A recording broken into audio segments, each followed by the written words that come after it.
He's one of Britain's most loved comedy performers. He's dry, he can be very crude, he's just a very funny guy. It's a pleasure. And also one of the most respected actors in the business. He creates an electric atmosphere on the set. He just brings amazing authority to whatever he does. And he's known throughout the world for his role in one of the most successful series of movies the film industry has ever known. Sorry about that. Robbie does great voices. Bond, James Bond. Meet Nina and Verushka. He's got such a naturalism about him that a camera captures what he's thinking. This is only supposed to happen in the movies. It's like having a comedian come on set. I think Robbie Coltrane is a total one-off. And I think it's his range that staggers. These are the many faces of Robbie Coltrane.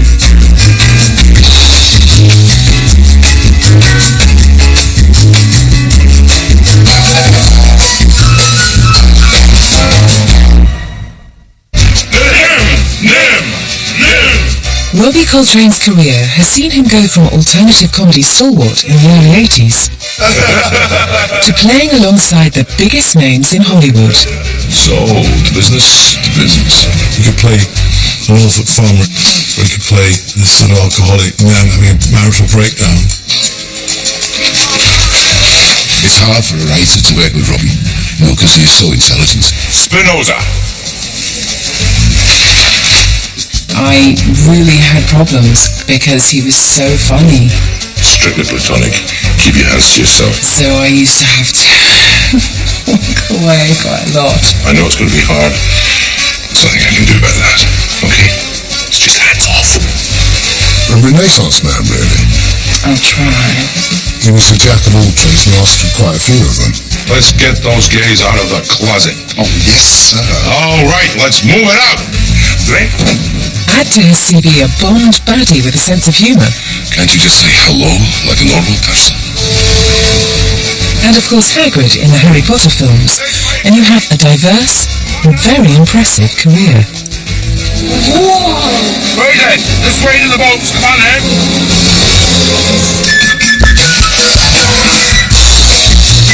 Born Robert Macmillan, the former public schoolboy and Glasgow art student changed his name to Coltrane after the jazz saxophonist John Coltrane. While working at the Edinburgh Film Festival in 1978, Robbie Coltrane got his first big break when he bumped into trendy New York art house director Amos Poe. We started talking about films, and we talked for about, I would think, 3 days, and suddenly realized we were brothers of a sort.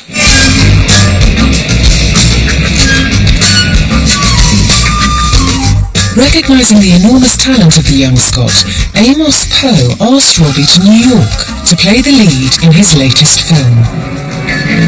The first one I made was Subway Riders, which was about a psychopathic saxophone player who played so beautifully that people gathered round, and then he took his gun out and shot them all, and then got on the subway. That's it. The guy's a saxophonist. Shot guerrilla style on the subways of New York, Subway Riders had a limited budget, and Amos Poe was not only the director, but the writer, producer, and health and safety officer as well. I said, so if I pull this thing out and run down and bang him away and he gets winged, and what are the security systems? Don't you worry about that. That's all going to be okay. And of course, the thing is, New York, how many off-duty cops are there who could a 38 detective special or a 45 of it? 10 seconds. 10 seconds, you're like, Robbie, how likely is it that someone will shoot you? I'm going, quite likely indeed. I think my fee was endless roast beef sandwiches on rye. I think that's what all of us got, because we just wanted to make movies. You know me, high on crime and feeling groovy. Having survived New York, Robbie returned to the UK in 1982 to make a short film with former Monkees drummer and now TV director Mickey DeLentz. He loved Robbie so much, he also used him in a kids show he was making for ITV. Little Mickey. Hello, my little fruit person. Hello, Fluffy. While it can't be considered the high point in Robbie's career, I don't have to grovel, do I? it did lead to a meeting that would change his life. About 1982, we were casting our first comic strip film, Five Go Mad in Dorset. And who should be next door, in the room next door, but Mickey DeLentz, who was America's answer to the Beatles. And he said, I've just worked with this larger-than-life fantastic guy called Robbie Coltrane. You should see him for your film, because he's very funny. So I went, oh yeah, what does he know? So I came down to meet the guy, and he said, the main parts obviously have gone to the comic strip.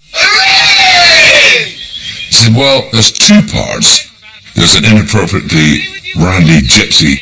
There's a really horrible middle-aged woman in the sweetie shop. There's been a lot of strange comings and goings in this village. Secrets and signs and threats. And I thought, well, if you give me them both, I'll have it. And he went, you're on. You really are a brick! It's a pleasure. Right down nice you are. Shown on Channel 4's opening night, this was the comic strip's first film, and it made Robbie one of the faces of a new and groundbreaking movement, alternative comedy. Never mind Norman Bates, you wouldn't want to get in a shower with her, would you? Oh yes, political satire, yes! Fine, it was just, you know, that energy, that wonderful energy. And to be involved in that, it was just fantastic. Sorry, Governor. Apples and pears, tit for tat, I love London town, and I was at Violet's funeral. Well, the young ones were my pals, and they threw me in occasionally. Appearances on the Revolutionary Young Ones and Behind the Green Door with Kevin Turvey, Rick Mayall's other comedy creation, cemented Robbie's credentials as an alternative comedian. So he's crap today. What do you mean that there's a war film on you, Pete? You're Kevin Turvey, you know, comes from Redditch, and I wasn't quite sure how to do the accent, but Rick gave me lots of notes. I've got 4 pairs of shoes, right? Now, one of them's brown, and the rest are black.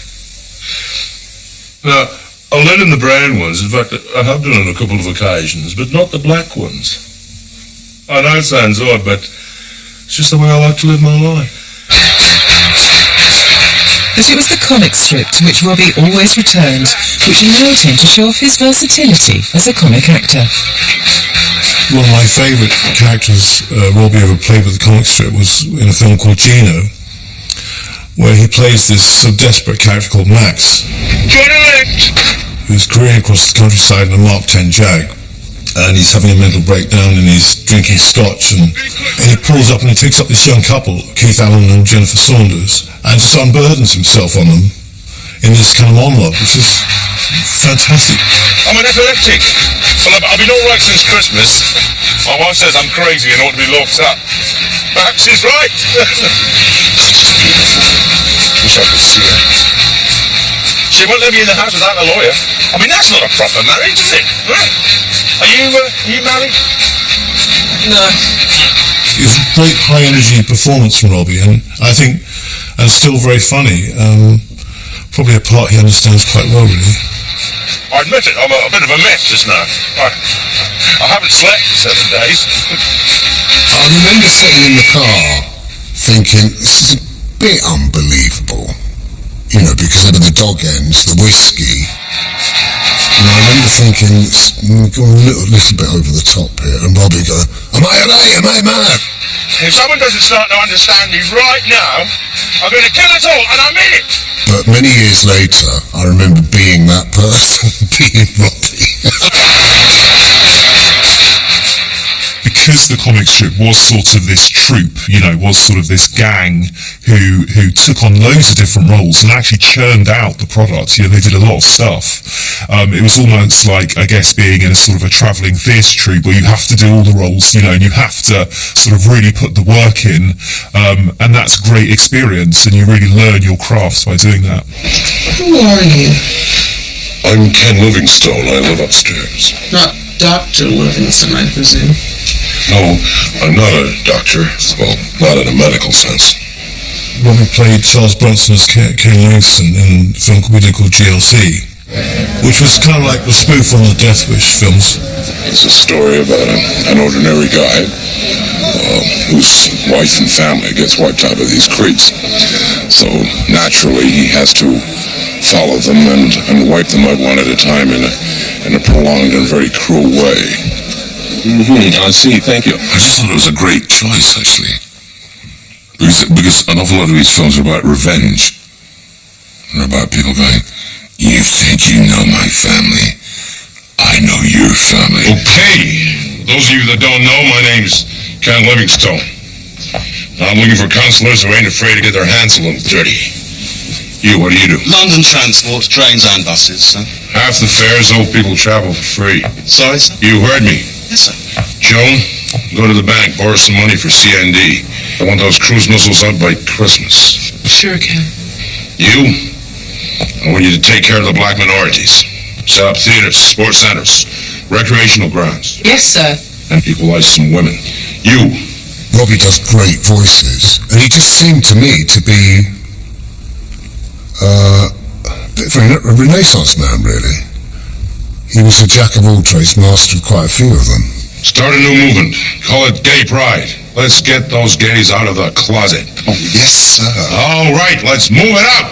Come on, let's shake this city up. The only people who were doing anything that could be held as a drama was the comic strip. I'm not bigging myself up here when I say that. Or perhaps slightly. No, I think it was great. Nobody else was doing it. Who's doing it now? During the early 80s, as well as being a comic strip member, Robbie was also the go-to man for more mainstream comedy sketch shows. Starring in Laugh, I Nearly Paid My Licence Fee, The Lenny Henry Show, and A Kick Up the 80s, among others, Robbie was given the freedom to create dozens of new comedy characters. Oh, hello! I don't please to spoil it. The films are we're off now. You'll love this. What's the difference between there's no man and there's no girl? No balls. Sorry? Balls! In many ways, it was kind of like repertory theatre, where one week you'd be playing the gorgeous 18-year-old, some chose there, and then the next week they'd make you up and play an 85-year-old person. But even in more mainstream shows, Robbie was keen to stretch traditionally held values to the limit. Mason Boyne on the march once again. We invented this character called Mason Boyne. So controversial. Mason Boyne, Mason Boyne, Mason Boyne. It was very incendiary at the time. We got a lot of really unpleasant letters, I have to say. But we also did the Pope the next week. Give me some talcum powder, you know what I mean? He says, sure, Your Holiness. Can you walk this way? I said, if I could walk that way, I'll be in Bryce every visit. In 1983, he was asked to join Al Fresco, a new comedy sketch team which contained some kids just out of university. They said there's a bunch of smarty-pant young people coming down from Cambridge who've done the footlights. But I think they need a steadying influence of an older performer. Well, I just thought,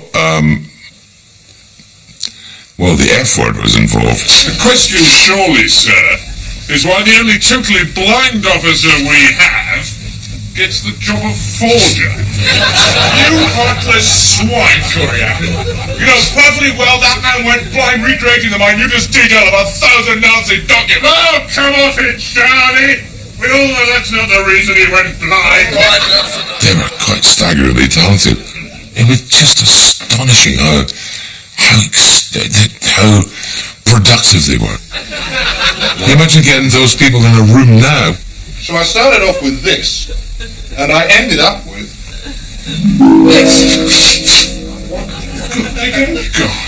Gentlemen, meet Gertie the woman. Robbie had had small parts in feature films before, but in 1985 the comic strip moved from TV to the big screen and took Robbie with them. Directed by Peter Richardson, The Supergrass was to give us one of Robbie's most memorable on-screen moments. The walk down the breakwater, is one of my finest hours, playing a complete psychopath English policeman who come to sort somebody out with a chainsaw.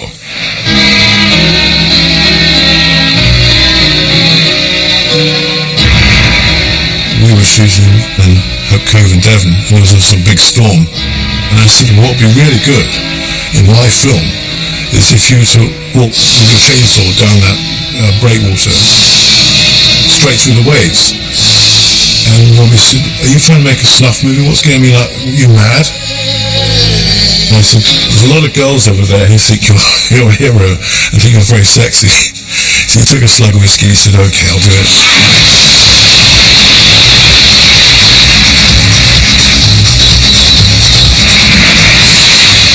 It was the most exhilarating, wonderful thing to do. It was when the waves hit and just splashed over you. It was lovely. I really enjoyed it, actually. So I had to do it 4 times. We did have to walk down there in that weather, and it was pretty dodgy.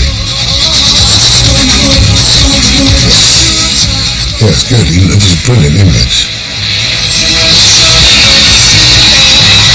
There was 2 little safety boats. We're going, Rob.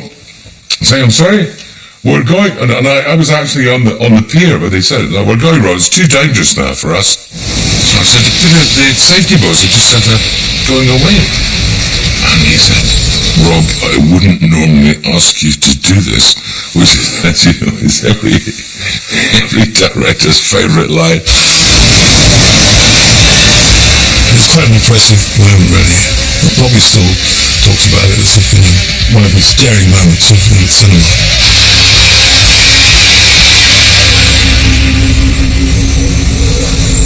I think you can really see Robbie Coltrane blossoming as those early TV shows kind of morphed into comic strip movies and things a little bit more ambitious. Because, he had the ability and he had the versatility, and it just needed the right outlet to show that off. And that outlet came as Robbie began to be offered more serious film roles, including playing alongside Bob Hoskins in the Neil Jordan film Mona Lisa. But in 1986, he was given a part in a groundbreaking series, which was to show that Big Robbie could play the lead. Shake my nerves and you rattle my brain. Too much love drives a man insane. You broke my will, what a thrill. Goodness gracious, great all the time. Set in Robbie's hometown of Glasgow, Tutti Frutti followed the fortunes of the Majestics, a once successful rock and roll band. Written by John Byrne, the series served up equal measures of laugh-out-loud comedy, romance, and violence to a classic 50s soundtrack. I'll give you the recipe. You're fine, so kind. I remember the day I opened it and read it and just laughed my head off. Right. I vote we take him out and beat the living jobbies out of him. Nothing personal, pal, it's just you're a jerk. Oh, wait a minute. Here. You know what you are, don't you?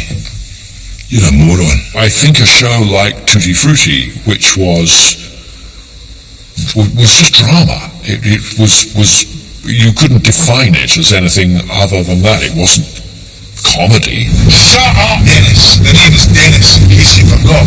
Fine. Shut up, Dennis. You are not talking to one of the roadies in that art college band's now, pal, so watch it. There's no half measures. You're either love or you're out the windy. And that's very John Byrne, and I love that because people say, it was a comedy, wasn't it? And you see, well, was it that much of a comedy? There was a suicide in it, and a guy who covered himself in petrol and set himself on fire. Would that pass as comedy? I think John Byrne broke the mold with that. Did I ever tell you Almost my entire body is one enormous erogenous zone. On top of the soul. 235, please. At the heart of the multi-award-winning series was the will-they, won't-they relationship between Robbie and his old alfresco pal Emma Thompson.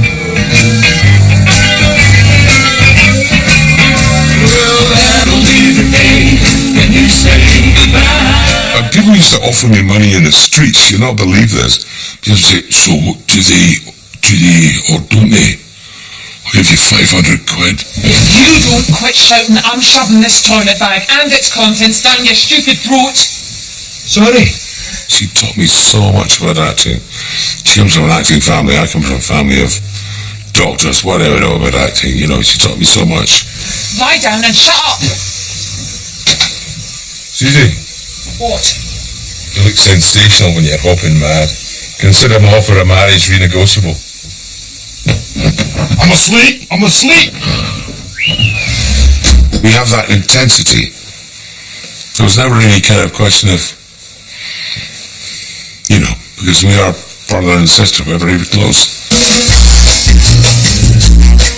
The more serious side of Robbie Coltrane was beginning to emerge on screen, but even those closest to him were surprised when he decided to perform a one-man show based on the life of the 18th century man of letters, Dr. Samuel Johnson. I had a friend once who got his happiness from drink. For exercise he would walk to the ale house, and for relaxation he would be carried home again. He had the confidence to know that he could do it. He could do it. And it was very well received, because it was very different from what he was doing at that time. So I'd like to take this opportunity to set a few things straight. For example, my days were not just spent making one clever remark after another. The weird thing was that Tutti Frutti was in television at the time. So I'm playing this slightly manic Glaswegian rock and roller, and on stage at night I'm playing one of the great literary heroes of English literature. But this Johnson that Boswell wrote about was his hero. I just thought, now I really am an actor. I thought, yes. Danny McGlone, Samuel Johnson, I really am an actor now. Spying an opportunity for some new comic material, the Blackadder writers Richard Curtis and Ben Elton made sure they saw Robbie's Dr. Johnson. They came, I'm sure, out of loyalty, as I'm sure a lot of chums did. And I don't know if they had the idea to put Johnson into Blackadder before that, and they just came to check me out. I wouldn't have put it beyond them. Dr. Johnson, Your Highness. Ah, Dr. Johnson! Damn cold day! Indeed it is, sir, but a very fine one. For I celebrated last night the encyclopedic implementation of my premeditated orchestration of Demotic Anglo-Saxon. No, didn't catch any of that. And they just thought, let's have a scene with Blackadder upstaging Johnson. I just thought, fantastic idea. So would you like to do it? I said, bring it on, boys. I believe, sir, that the doctor is trying to tell you that he is happy because he has finished his book. It has apparently taken him 10 years. Yes, well, I'm a slow reader myself. The one thing that we know about Dr. Johnson is that he wrote the first dictionary and so forth. And then, out of pure spite, Rowan gives him a word that he knows that he can't have seen before because Rowan has just invented it. I hope you will not object if I also offer the doctor my most enthusiastic contrafibularities. Contrafibularities, sir? It is a common word down our way. Oh, I'm sorry, sir. I'm anaspeptic, phrasmotic, even compunctuous to have caused you such pericombobulation. He walks on set with the absolute comic genius that's Rowan Atkinson, and he's surrounded by all these amazing comedians. I'm sorry, sir. I merely wished to congratulate the Doctor on not having left out a single word. And he just walked in and played this perfect Dr. Johnson, this huge Scottish guy, effete and comic and whimsical, and it was perfect.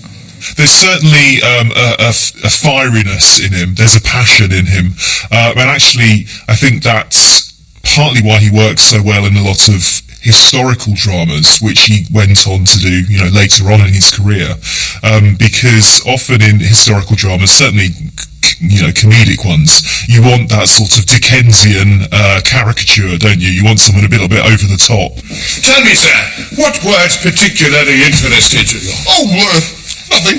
Anything, really. I see you underlined a few. Bloomers, bottom, burp, fart, fiddle, fornicate. Well, sir, I hope you are not using the first English dictionary to look up rude words. I wouldn't be too helpful. That's what all the other ones will be used for. By this stage of his career, it seemed Robbie Coltrane could play any part. His fearlessness and versatility made him a casting director's dream. But even Robbie felt he was way out of his depth when Kenneth Branagh asked him to take the role of lovable old rogue Falstaff in his version of Shakespeare's Henry V.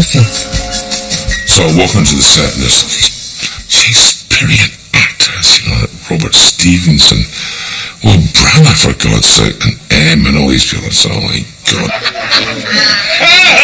But actually, once you get into it, it is like rapping. If sack and sugar be a false, then God help the wicked. If to be old and merry is a sin, if to be fat is to be hated. But no, my good Lord. He was so encouraging. He said, you could do this, Robbie, you could do this, And so you got me to do it. When thou art king, banish pistol, banish Bardolph, banish Nym. But sweet Jack Falstaff, valiant Jack Falstaff, and therefore more valiant being as he is, old Jack Falstaff, banish not him, thy Harry's company. Banish Plump Jack and banish all the world. You expect Falstaff to be a silly old, fat old, bumbling old coward, and Robbie is none of those things. And so again, it's, you cast somebody who is a very, very unexpected route into a character, and Robbie will always satisfy you with that, never disappoint. You were so fat, Sir John, that you was neatly out of all comfort. Do thou amend thy face, and I'll amend my life. There's a great line about Falstaff. They talk about the grave opens wider for a big man, which means that big men tend to die earlier than thin men. But I think generally history been quite good to Falstaff. On my troth, the king has given his heart. Robbie returned to doing a one-man show, but this time in a series of one-act plays for TV, originally written by the Italian and Nobel Prize winner Dario Fo. Revised and updated for a 90s audience, the plays were a modern take on perennial religious and political issues. Right, ladies and gentlemen, that's your cocktail for tonight. And Oski. The important thing about Mr. Buffo is whatever your feelings are about God and religion and so forth, you have to play absolutely as if it's happening, as if you were there. What about the Holy Family? Do you think they'd have got a mobility allowance? Well, there they are. There they are, a family on their way to Bethlehem to register for the poll tax. Come with me, why don't you, while we see how the nativity might have been. The monologues had Robbie playing dozens of different characters, which director Morag Fullerton stage-managed in a very clever way. I don't care if they are swaddling clothes, madam. They're bloody unhygienic. She said, all you have to do is establish where the characters are on the stage. And I guess my doubt was, if I'm honest, could the audience keep up with that? Right, sir, you'll be the father. She said, no. All you have to do one character there. There's a big stage, just on your tot. And do another character there, do another character there. And you, madam, are you the mother? Oh, that's nice. They will know when you run to that position that you are the old wifey, you're Jesus, you are whatever. Oh, I think I'm getting the picture here, yes. And this will be the Son of God, is it? Yes.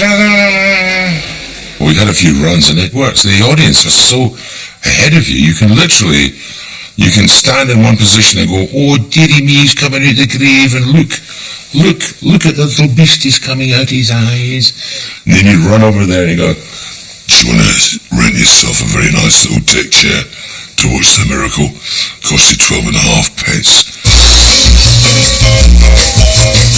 This could be seen as Robbie's religious period, as his next two feature films both had ecclesiastical themes. Nuns on the Run was a slapstick caper comedy co-starring Eric Idle. Robbie's other religious movie, the slightly more incendiary The Pope Must Die, was made by his old pals, the comic strip. I mean, it just caused a lot of fuss, this film, the title alone. I mean, it was based on the book The King Must Die, rather than, it wasn't like the Pope Must Die because he's a Catholic. The Pope's dead, and that's the big news story here in Rome today. We're going to see him get buried live on CNN right after these messages. Originally it was written for Steve Martin years before. He didn't want to touch it. And Robbie is playing this Pope who gets elected by mistake and then gets embroiled in this sort of Vatican corruption. You're the wrong guy. I always say that. I was quite determined to play him as a good man, as an honest, decent Christian man, which he was, who suddenly the big finger pointed at him because of a mistake.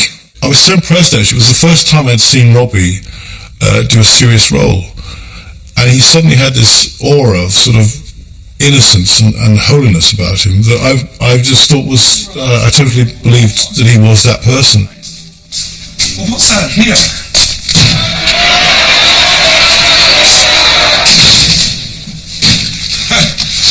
I really do have to speak to somebody who's in charge. That's you. While The Pope Must Die had a cinema release in the UK, when the film was taken to the United States, fear of offending the large Catholic population meant a slight change of title. The Pope Must Diet, as it was renamed, was called that for the American audiences. I think in terms of movie title changes, actually it's one of the best ones. It really works. I mean, all they had to do was put a T at the end, which I think on the poster they probably put in the shape of a crucifix, and it all sort of tied in and it was all very neat. We're late.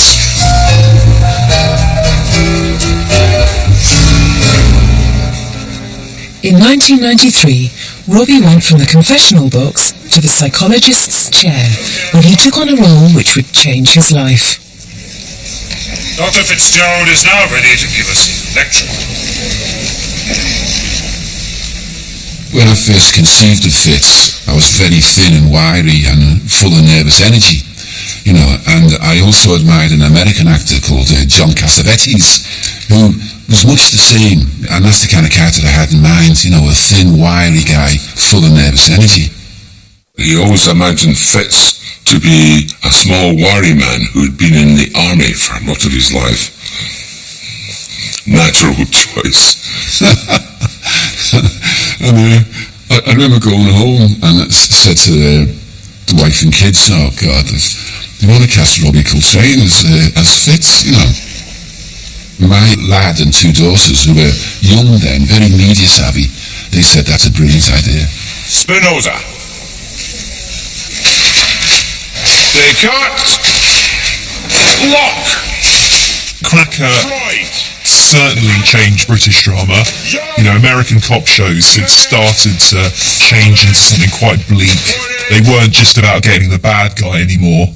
They were also about the issues that the lead character had. I rehearsed the death of my father for years. I even got a little bored. I knew all my lines, but he was still alive. And I never got my opening night. You had the crime story going on that he was part of and investigating, but this guy also had major issues himself, and was arguably more troubled than a lot of the people he was trying to catch. It was a long way away from the smooth, suave detective, like a sort of Bergerac type character from around the same time. You know, this was someone with serious issues. How do you take steady? No chance, Fitz. How about cashing a check, eh? 30, 35, 40. Am I speaking Urdu or something? He was not a lovable guy. He wasn't a great father. He drank too much. He smoked too much. He was a gambler. I've got an expression now. If I'd known I was going to last this long, I'd have taken better care of myself. You know, and I'll give that to Fitz one day, hopefully. You know what I mean? Because he's gambling that he's not going to live that long. So why take care of yourself, you know? Everything in his life's a gamble. How about this time? Over the limit on both cards. $2 grand overdrawn in the bank. Such a damaged character, and yet he's not a cliche in any way. Such an incredibly bright person who can't see his way through his own problems. Women love that tortured stuff. Nothing else?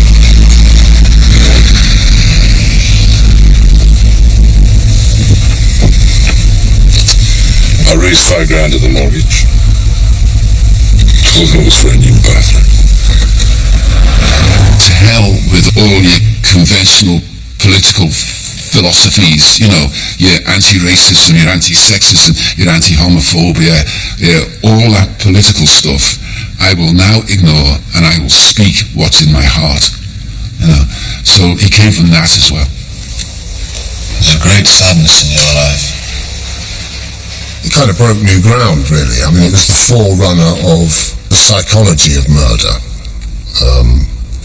as opposed to, you know, the detection of murder. And it was brutal, you know. Underneath it all there, blood and filth and stench and hair. Tatty, matted, disfiguring hair. In a way, the audience knew who'd done it. And how would anybody else find out who'd done it? If only by understanding the psychology of the black person who'd done it, which was a hugely new idea. I'm saying I understand. Yes? Yes. There were all kinds of influences on Cracker, but I think the biggest was the first episode of Prime Suspect, where the prime suspect was there from right from the beginning, you know, and that seems to me to be an obvious thing to do, because the most interesting person in a crime story is the criminal. Is that how it was? Is it? It's you who named the psychologist. That's the essence of Fitz. A man adept at examining his own conscience and thus able to examine other people's consciences. You're paying some poor downtrodden cow £2 an hour to look after your child. Your child, the thing that he's most in the whole world, £2 an hour, and you're going to sleep. Oh, we'll talk again when you're sober, okay? Even in his ordinary life, does he have time to think and assess what his words will do to people? I don't think so. Bang, bang, bang. Because you up on the podium talking about equality and freedom and feminism, and she's at home with her arm halfway down your lavatory.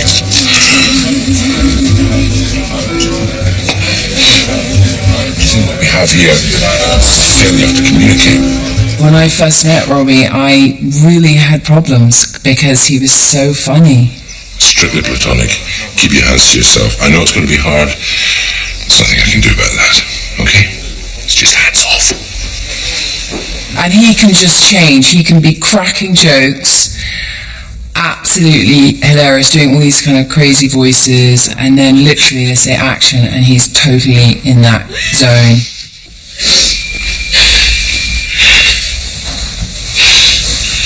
What did he say? Fitz could see into people's souls. He saw himself perhaps in all of those characters. I think that's what was so powerful. You know this man. It's someone you know with a very distinctive voice, that's why I said nothing. You would wish, would you not, if somebody you loved had been killed, to have Cracker on your side? People will say he was a killer, he was a butcher, but he did one decent thing. He confessed so they could bury their daughter. There have been times where I've seen descriptions of a murder and I just thought, God, I'd like to get in there. I'd like to get Cracker in there for half an hour. Just say, oi, mush. Will the paper come yet? In the box. What? In the box. The hallmark of Robbie's work really is a little element of uneasiness. You're never really in a safe place. As we would say, he never phones in a performance, you know. It was a beautifully written series. Those were very good scripts, but he took it to a whole different level with that performance. You alright?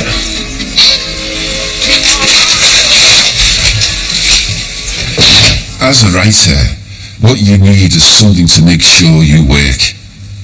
As part of the drive for the first series, they showed me the gigantic life-size poster of Fitz. So what I did was I got it framed and I put it behind me. As a writer, you're tempted to say, that's not quite working, but I've seen worse, you know.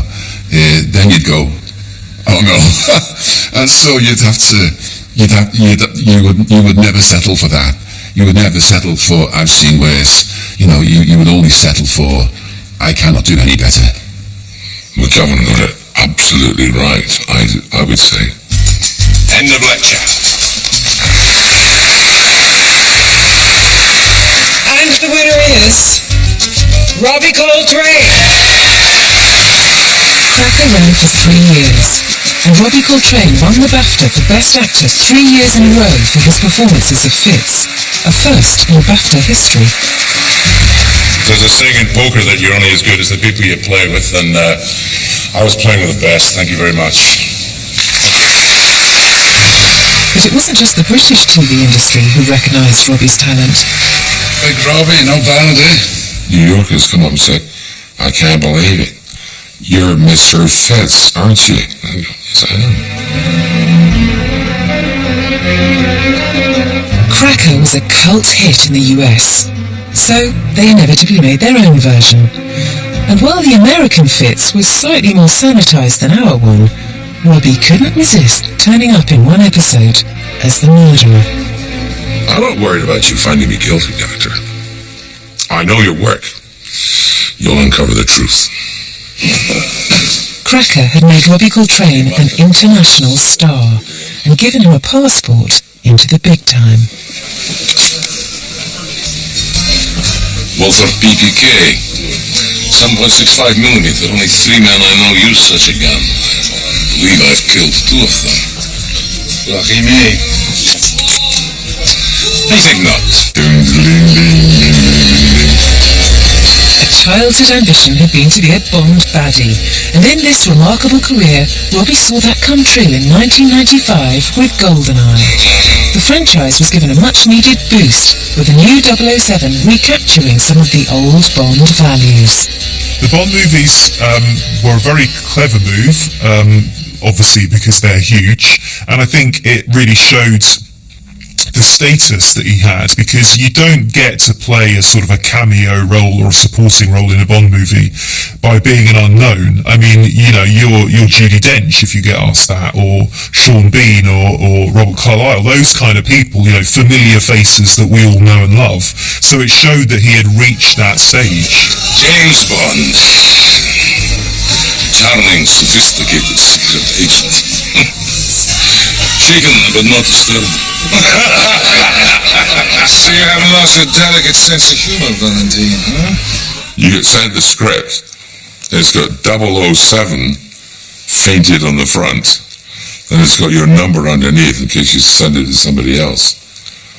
And then suddenly you're on the set, and there you are in a beautiful suit. I'm strangling the cat. Strangling the cat.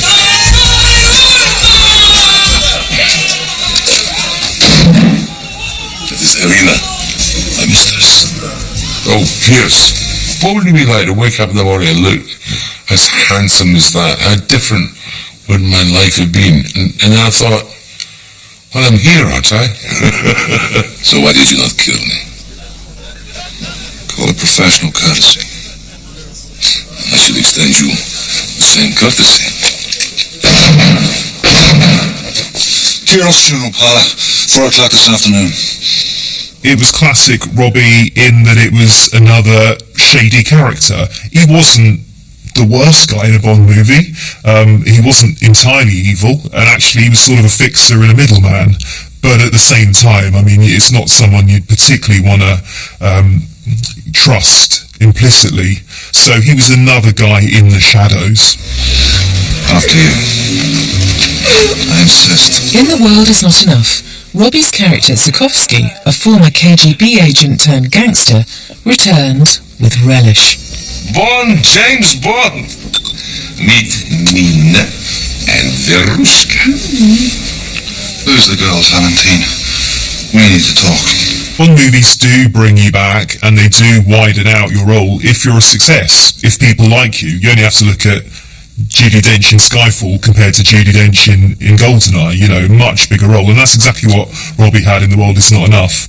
I got asked back for the second one, which is a huge honour, because nobody gets asked back for a second time. Drink? Can't you just say hello like a normal person? Proving that he'd been a success in the franchise, proving, you know, as is the case in so much that he's done, that audiences just really respond to him. They just have a real warmth and sort of feeling of happiness when he's around. You know, he seems like a friend, like an old pal.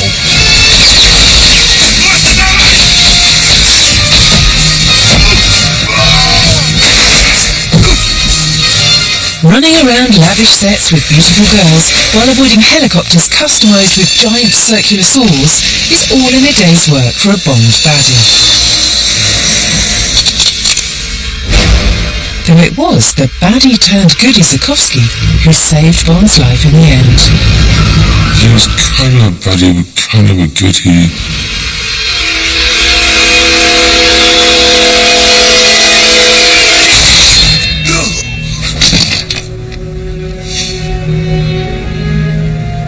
Watching the Bond movies, you thought, what a long way this guy has come. He had sort of moved into a world that actually a lot of his contemporaries have still never got into. They've stayed in TV, but he's absolutely conquered movies.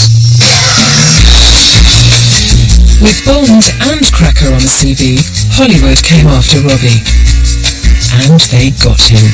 From blockbuster action movies with Hugh Jackman, romantic weepies with Kevin Costner and Robin Wright Penn, to historical murder mysteries with Johnny Depp.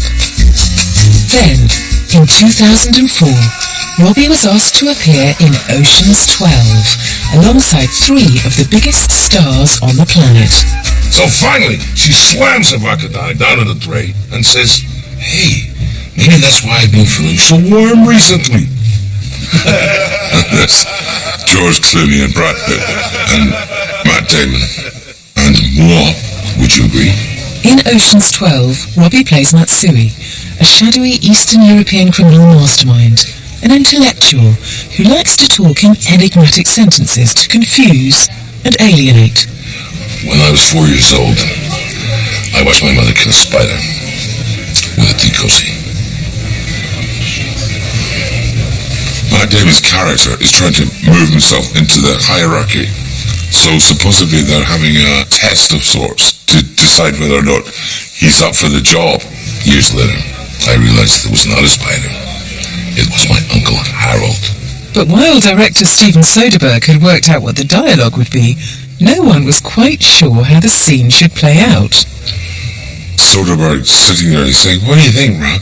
So I said, right, have you ever been to a poetry reading? And people look at each other and go, like we are all in the know, we understand. Go for that. Way out of his depth, Matt Damon's character is reduced to reciting lyrics from a Led Zeppelin song, trying to convince Matsui he is an intellectual equal.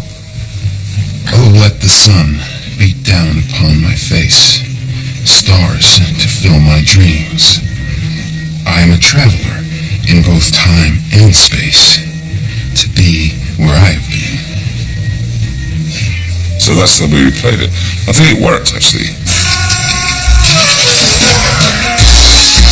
While Hollywood had provided Coltrane with some of his most prestigious roles to date, it was a job closer to home, which would take Robbie's career onto a different plane altogether. Professor Dumbledore, sir? Professor McGonagall? I was asked by the producer of the Potter films before they ever shot a reel, if you could have anyone, who would you have? Sorry, not a waiting. You know, I said Robbie Coltrane, Hagrid. There you go. My children, who were about 8 and 5, this very room came clattering in and went, Daddy, Daddy, Daddy, you're going to play Hagrid, how fantastic. There, Hagrid. It's not really goodbye after all. It certainly was a career change for him. Someone who had made his name being gruff and tough and angry and laden with problems in a lot of those, TV shows and movies. Now here he was, cuddly fantasy figure in a kids movie. He's extremely good at menace and darkness. Oh, and there's something else as well. And then he plays Hagrid. Professor Dumbledore gave me this. I got her number and I phoned her up and I said, okay, Hagrid, what do you know about Hagrid? The most stupid question you could imagine. I shouldn't have said that. I should not have said that. And then she started talking about the character that he was based on. It was a guy who used to turn up in her pub in the West Country in a huge Harley Davidson.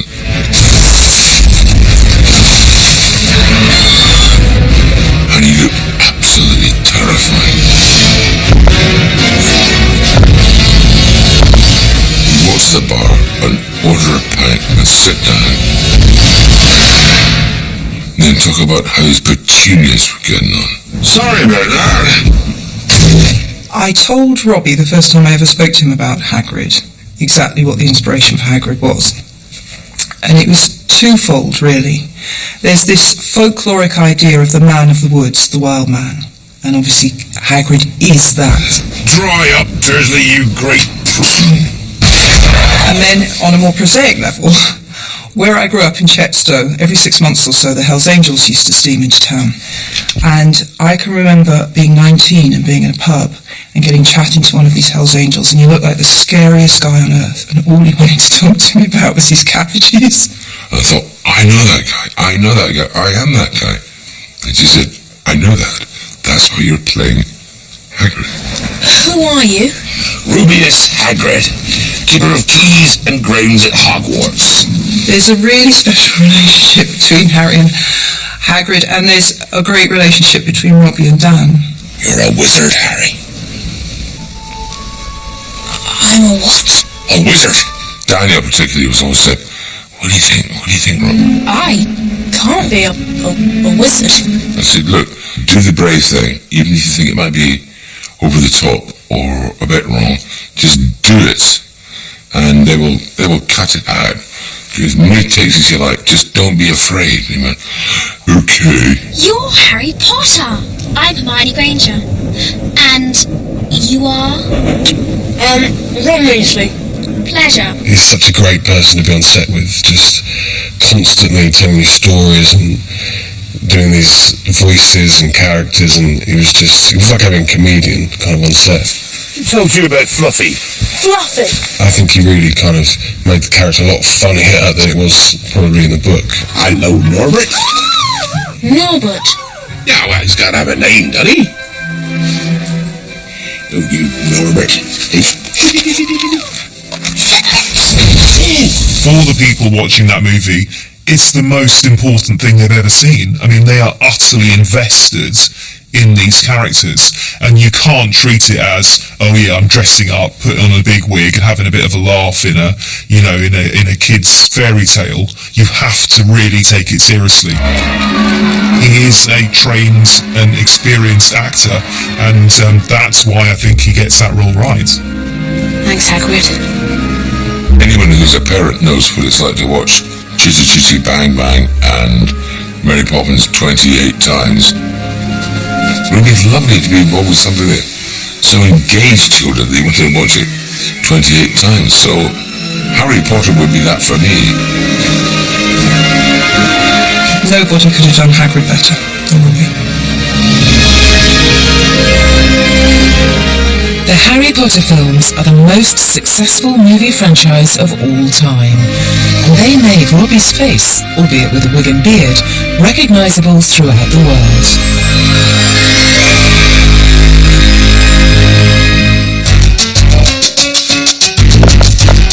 With an OBE and dozens of Hollywood movies to his name, Robbie more recently has returned to the small screen and his first love, comedy.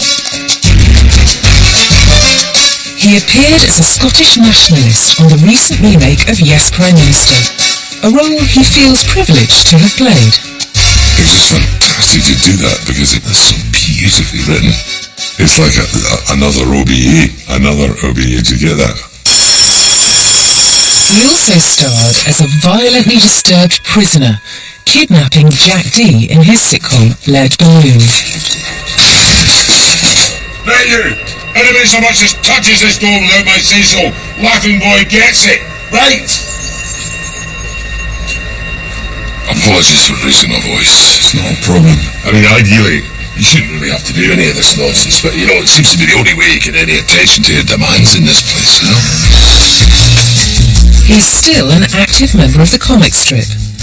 When they returned in 2011 with The Hunt for Tony Blair, Robbie was thrilled to be part of the gang once again. More recently, in 2012, the original comic strip cast from Five Go Mad in Dorset reunited for their 30th anniversary with an update. Five Go Mad in rehab. You are, here's your slap-up birthday cake, stuffed with cherries, vanilla sponge, and homegrown marzipan, hand-picked from our very own marzipan tree. Oh, well, what a wonderful get-together after 30 years. 30 years later to where we started. It was hilarious. We're all sitting there, and I'm in drag, and Nigel's in drag. He's not read the script, I not read the script.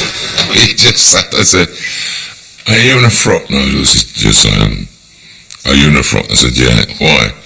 "Well, apparently I'm playing a rather homophobic woman who runs a boarding house in Devon." He went, "Yeah, well, apparently I'm playing women who think they know best, if you catch my homophobic way of thinking." And the girls turned up, of course, and went, "Well, don't you look lovely, boys?" The fun with Five Go to Rehab was to see how these iconic kids' characters had fared through the 80s and 90s. Not very well. Comic strip always had its own inner core of naughtiness and underminingness. And the whole idea of them going back to rehab, of course, is just hilarious. Well, they got everything. What do you want? Just want the gym back. Good. Lovely to see you. Yes, you too. They're trying to pretend that they're still the people they were, but of course the cracks are showing all the way through the film until they, finally fall apart. Don't be silly, Dick. They're alcoholics. They need a drink. Well, we've all got our problems, Al. I mean, you're a vegan. They're also lying to each other. "I'm just going down for a walk." "Are you going for a walk?" "Yes, I am."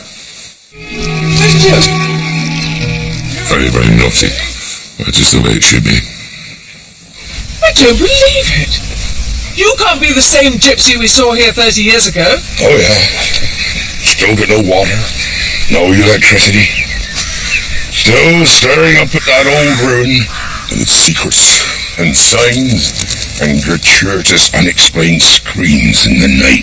He moves from paper-thin characters that are very, very amusing, caricatures, right through into incredibly nuanced performances like Cracker, and he just doesn't seem to break a sweat. Look at me. There's a fire inside, and that comes through in his work, and he's electrifying. He was a comedy actor and an artist and larger-than-life character. I think he went into those things that he went into because he was good at it. I don't care what you say. I just want to beat you like a belt. Very talented man. And then he just went into Harry Potter and got lost. Really bless him. He was one of us really, always up for a practical joke or just to mess about, and he was just great for that. Ruthless people, they got what they deserve. Actually, he has reached a position where he can do documentaries, where he can do travelogues. More of a threat than a promise, perhaps. He wouldn't be presenting Gardener's World or anything, although I'd pay good money to see Robbie present Gardener's World. Embarrassment. He's not either square or round. Are you the judge, the jury, the executioner too? If you find the right shape on the board, you can fit him in. He's got an infinite number of faces. Bye! People who've done well in our business always say they're incredibly talented. And people who haven't done well always say they're incredibly unlucky. And I don't know what you say to that. Nice, I need a point, you. I've been very lucky and I've been incredibly talented. No, I'm kidding. Good night, and suck it to me.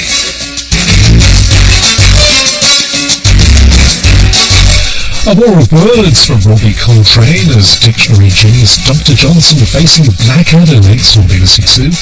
Then from cops to cowboys, doctors to secret agents, the history of the hero on US TV at 10:30.